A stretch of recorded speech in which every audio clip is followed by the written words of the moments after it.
the rise of Britain's most beloved store. Remember walking into Woolworths on a Saturday afternoon, the familiar smell of new stationery and pick-and-mix sugar hanging in the air, the sound of squeaky trolleys and children's laughter echoing beneath those bright fluorescent lights. It wasn't just a shop, it was a small piece of British life, a place where time seemed slower and where a few spare coins felt like they could buy a whole world of wonder. But to understand how Woolworths became that treasured name on nearly every high street, we have to travel back to the beginning, not to Britain, but across the Atlantic.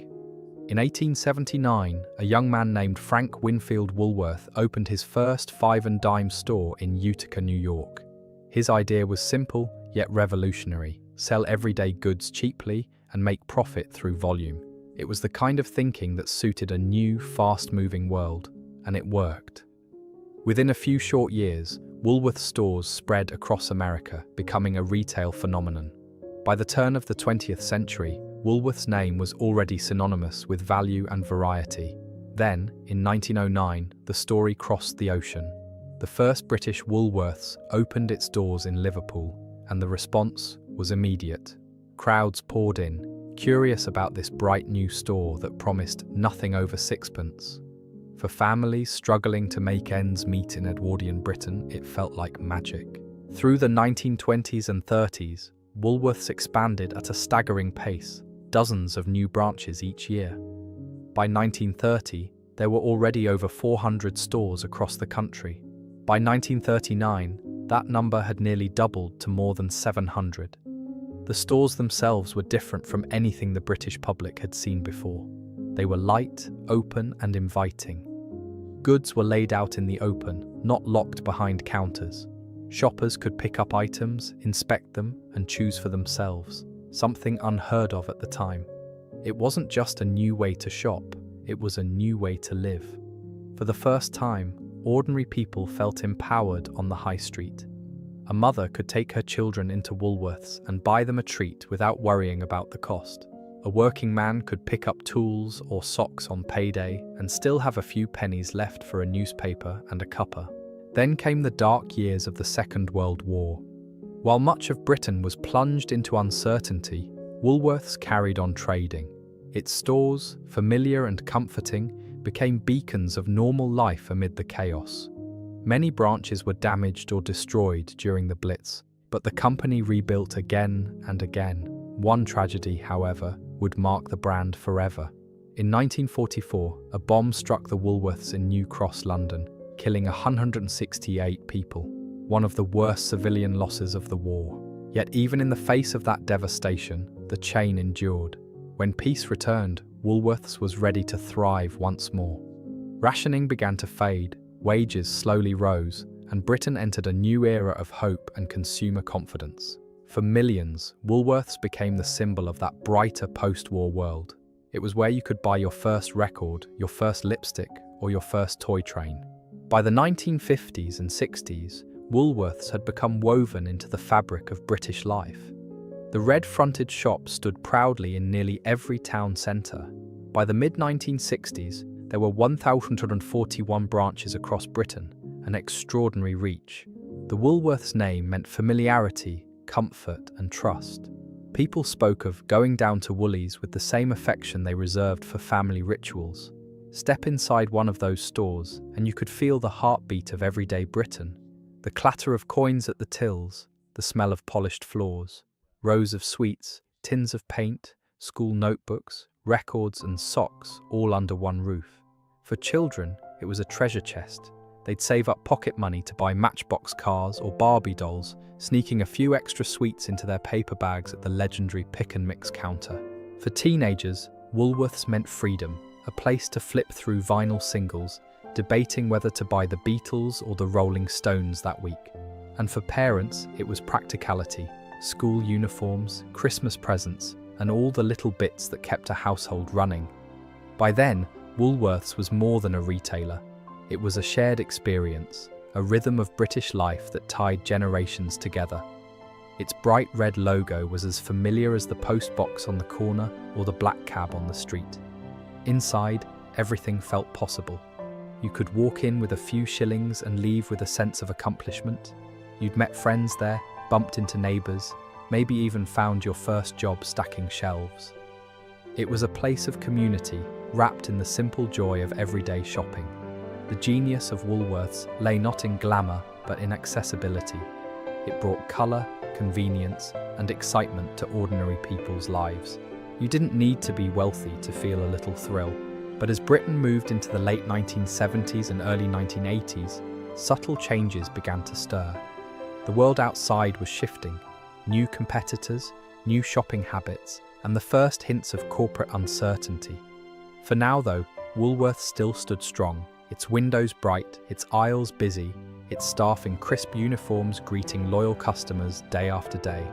It was, for many, the golden age of Woolworths, a time when the high street truly felt alive, when Saturday mornings had purpose, and when a trip to Woolies was the highlight of the week.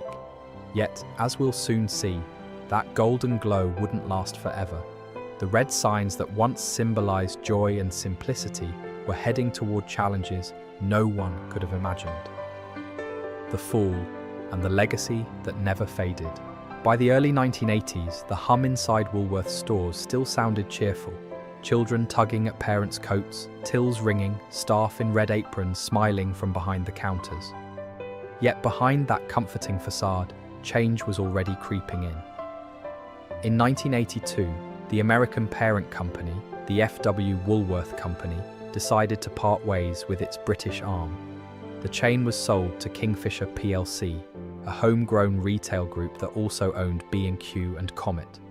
At first, it seemed a hopeful new chapter, British ownership for a truly British institution. The familiar red frontage remained, the crowds still poured in, and Christmas still meant a Woolies bag brimming with toys and tinsel.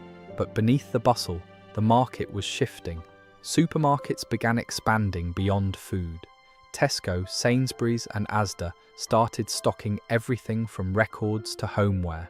Specialist retailers, HMV, Toys R Us, Currys, carved out niches that made Woolworths look increasingly uncertain. For the first time in decades, the question arose, what exactly was Woolworths now? Was it a toy shop, a music store, a home goods outlet? In truth, it was all of them, and that variety, once its greatest strength, was becoming its weakness. Shoppers no longer needed a place that sold a bit of everything. They wanted the best in one thing. Through the 1990s, Woolworths tried to reinvent itself. New layouts were tested, brighter signage appeared, and an ambitious project called Big W aimed to capture the out-of-town market with enormous warehouse-style stores. Yet the concept struggled. The stores were costly to run, often built next to giants like Tesco Extra or Asda supercenters that could sell the same items cheaper and in bulk. The charm of Woolworths had always been the high street, walking distance, window displays, a sense of neighbourhood. Out in the car parks, that spirit was lost. One part of the business, though, still glittered: entertainment. Through the 1980s and early 2000s, Woolworths was one of Britain's biggest sellers of CDs, DVDs, and video games. Its record wall was legendary: rows of chart singles, bright price stickers, and teenagers queuing on Fridays for the latest release. For many, buying a first CD from Woolies felt like a rite of passage. But technology moved faster than nostalgia. The rise of iTunes, illegal downloads, and later streaming services crushed physical media sales. Entire aisles that once overflowed with discs and cassettes suddenly stood half empty. By the mid-2000s, the racks that had defined Woolworths' youth appeal were shrinking. In 2001, Kingfisher spun off Woolworths as an independent company, listing it on the stock exchange. Freedom came with a price: debt, aging stores, and long property leases. Rivals were modernizing, painting their aisles with fresh colors and installing digital tills. Woolworths still looked like the 1980s, comforting to some, outdated to others. Then came 2008, the year everything changed. The global financial crisis hit Britain hard. Credit dried up, consumers cut back, and retailers already on shaky ground began to fall. Woolworths, burdened by debt and declining sales, simply couldn't weather the storm. Suppliers demanded cash up front. Customers hesitated at the tills. There were rumours, denials, then silence. In November 2008, administrators were called in, just weeks before Christmas, the season when Woolworths usually sparkled brightest. Staff learned their stores would be closing. By January 2009, every one of its 807 remaining branches had shut their doors. More than 27,000 employees lost their jobs. The familiar red sign that had once lit every high street dimmed for the last time. Across the country, people stood outside shuttered shop fronts in disbelief. For many, it felt like losing an old friend, the place where they'd bought their first school bag, their first Christmas decorations, or that first kiss of independence when they shopped alone. High streets suddenly looked emptier, quieter, and somehow less British. Even now, years later, the name Woolworths carries a peculiar power. Mention it in a conversation and you'll see eyes soften, voices lower, memories flood back. The smell of pick and mix sugar, the rustle of carrier bags, the gleam of red counters. It represents not just a company, but an era, a Britain of busy Saturdays, handwritten price tags, and community at the heart of every town. In truth, Woolworths didn't fall because people stopped loving it. It fell because the world changed faster than it could follow. Online shopping, budget supermarkets, and economic pressures created a perfect storm that even a century-old institution couldn't withstand. Yet its spirit lingers. The concept of affordable joy, of stepping into a shop and finding a small treasure, lives on in every pound store, every independent toy shop, every high street chain that still believes in the power of the ordinary shopper. And for those who grew up with Woolworths, that red sign still glows somewhere in memory, brighter than any LED screen. So perhaps the true story of Woolworths isn't one of failure at all.